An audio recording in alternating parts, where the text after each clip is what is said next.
Ashley Sinupu. So before we start, what is collaborative ICT development? It is about using technology to put together more. Think of a web portal like Yahoo.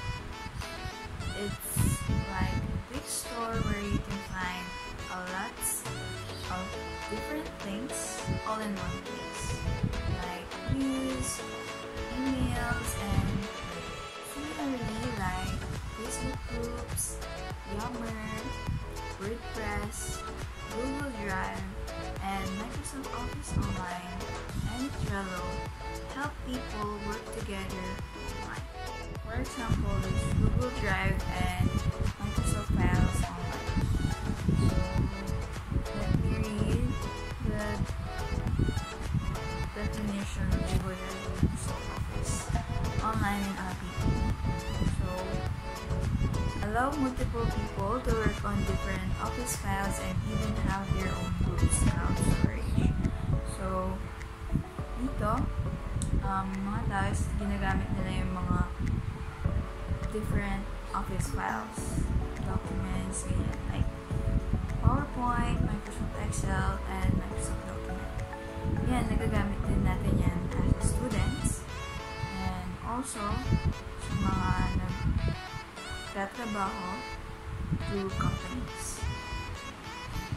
Mas napapadali kapag gamit natin yung mga office files. So next is Yammer. Offers companies to have their own social network that allows sharing and managing content. So yun. Sa Yammer naman is ito yung mga company na gumagawa ng own social network nila kung saan nag-share sila ng mga ideas, gano'n, and nagmamanage sila ng content together sa mga kasama. Next is Trello. So Trello offer an online to-do checklist for entire team. So Trello helps teams organize tasks and to-do list. So dito, pwede tayong gawa ng mga to-do list natin. Pwede natin silang gawin doon and i-organize yung mga tasks as a team. Let's say sa school, if the teacher mo is the group you, kayong mga klase mo, classmate mo, and then dun sa app na lang pwede mo siyang gamitin to organize your tasks and yung mga to-do lists. Yun lang. So that's all. Hi, I'm Zandray. So, ang topic ko ay Facebook group. Facebook group used to create a group page that will allow people in your group to communicate your ideas. So, ano pa nga ba ang ibang ibig sabihin ng group or group page? Groups are a place to connect, learn, and share with people who have similar interests. You can create or join a group for anything stargazing, baking, parenting, with people across the globe or across the street. Groups can be public or private. So, ang example dyan, katulad ng mga messenger groups, diba?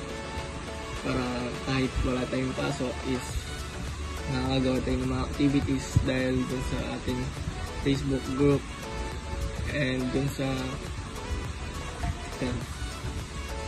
yun. So yun lang. Next is WordPress. WordPress allows you to multiple contributors for a single blog. So ano nga ba ibig sabihin ng WordPress? Is an open source content management system. It's a popular tool for individuals without any coding experience who want to build website or blogs. The software doesn't cost anything.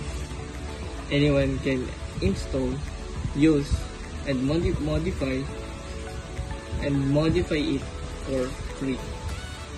So yeah, you can create a website or blog without paying. Magbibigay ako ng example ng WordPress. Please. So yun lang. Thank you.